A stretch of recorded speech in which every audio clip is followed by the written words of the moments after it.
In this very quick video, I'm going to show you what to do if you can't see your audio waves in Premiere. So let's get going. Right here, I have a nested sequence and I can't see my audio waves. My audio waves should be in this A1 track, so I don't see them.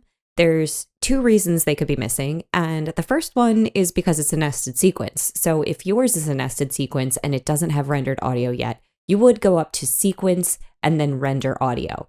But when I do that, nothing happened.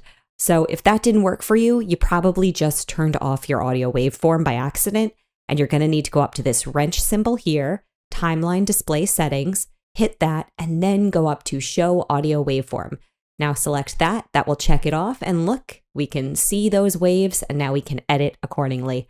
It is that easy. So try both steps, see which one works, and hopefully this solved your problem. Thank you so much for watching, and I'll see you in another one. If you want to support me and see what I've been working on, check out my Explainer video channel.